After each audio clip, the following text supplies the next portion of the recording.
اور اس 36 million ton خوراک جو ضائع ہو رہی ہے، اس کا 40% ضائع کہاں ہو رہا ہے؟ وہ ہے شادیاں، ہمارے ریسٹورنٹ اور ہماری پارٹیاں، کہ جو 40% خوراک کے ضیاع کا سبب بنتی ہیں۔ یہ میں اس ملک کی بات کر رہا ہوں کہ جہاں کے 44% لوگ ایسے ہیں کہ جو رات کو کھانا کھا لیں تو انہیں صبح کا پتہ نہیں ہوتا کہ ہمیں کھانا میسر آئے گا یا نہیں، اور 18% باقاعدہ غذائی قلت کا شکار ہیں، مطلب وہ فاقہ کشی سے گزر رہے ہیں۔ اور یہ اس ملک کا حال ہے کہ جہاں 36 ملین ٹن خوراک ضائع ہو رہی ہے، وہاں 18%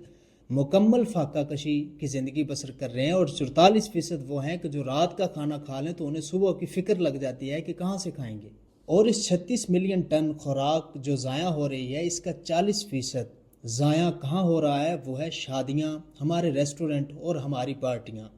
کہ جو 40% خوراک کے ضیاع کا سبب بنتی ہیں۔ یہ میں اس ملک کی بات کر رہا ہوں کہ جہاں کے 44% لوگ ایسے ہیں کہ جو رات کو کھانا کھا لیں تو انہیں صبح کا پتہ نہیں ہوتا کہ ہمیں کھانا میسر آئے گا یا نہیں، اور 18% باقاعدہ غذائی قلت کا شکار ہیں، مطلب وہ فاقہ کشی سے گزر رہے ہیں۔ اور یہ اس ملک کا حال ہے کہ جہاں 36 ملین ٹن خوراک ضائع ہو رہی ہے، وہاں 18% مکمل فاقہ کشی کی زندگی بسر کر رہے ہیں، اور 44% وہ ہیں کہ جو رات کا کھانا کھا لیں تو انہیں صبح کی فکر لگ جاتی ہے کہ کہاں سے کھائیں گے۔